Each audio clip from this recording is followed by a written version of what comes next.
সরকারের বিভিন্ন গুরুত্বপূর্ণ প্রতিষ্ঠানের স্টিকার এবং আমরা ট্রাফিক বিভাগের পক্ষ থেকে খোঁজখবর নিয়ে বা অন দ্য স্পট জিজ্ঞাসাবাদ করে জানা যায় যে এ সকল স্টিকার আসলে এই সংশ্লিষ্ট কর্তৃপক্ষ বা প্রতিষ্ঠানের নয়।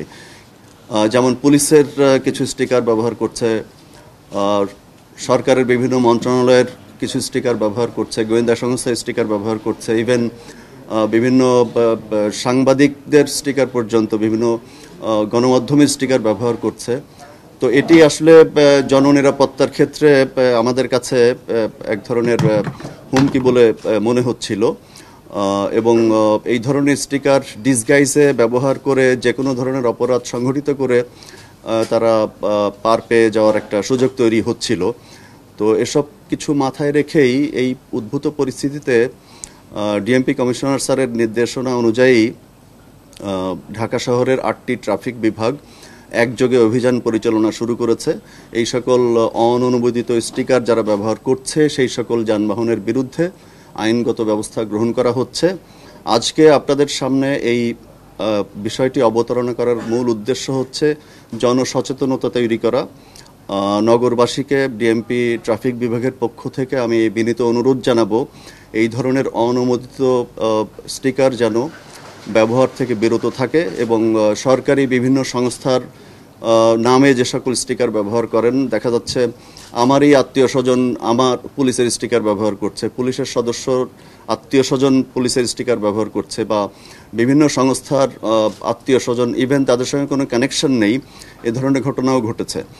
তো আমি বিনীতভাবে আবারও আবেদন জানাচ্ছি যে এই ধরনের স্টিকার ব্যবহার থেকে বিরত থাকার জন্য এবং এ পর্যন্ত গত কয়েকদিন যাবত এ পর্যন্ত প্রায় 360টি যানবাহনের বিরুদ্ধে এই অননুমোদিত স্টিকার ব্যবহার করার কারণে আইনগত ব্যবস্থা গ্রহণ করা হয়েছে। তার পাশাপাশি ইদানিং আমরা লক্ষ্য করছি যে ফিটনেসবিহীন যানবাহন চলাচল করছে, যদিও এটি আমাদের খুব প্রাত্যহিক কাজেরই অংশ, তথাপি এই বিশেষ অভিযানের আওতায় এগুলো আনা হয়েছে।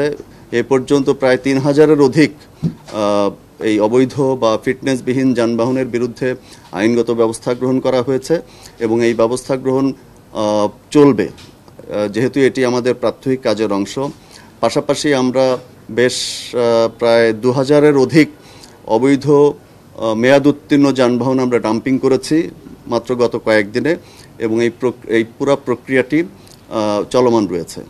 না, এটি প্রত্যেকটি যানবাহনের বিরুদ্ধেই আমরা আইনগতভাবে মামলা দিচ্ছি, জরিমানা করছি। তার পাশাপাশি যে সকল সংস্থার বা যে সকল প্রতিষ্ঠানের স্টিকার ব্যবহার করা হচ্ছে, কে ব্যবহার করছে এবং এটি ওই ব্যবহারকারীর সঙ্গে ওই সংস্থার বা ওই প্রতিষ্ঠানের কোন কর্মকর্তা বা কর্মচারীর সঙ্গে কানেকশন রয়েছে, কার আত্মীয় স্বজন, সেটি বিশদ উল্লেখ করে আমরা সংশ্লিষ্ট কর্তৃপক্ষকে চিঠি দেওয়ার ব্যবস্থা করছি।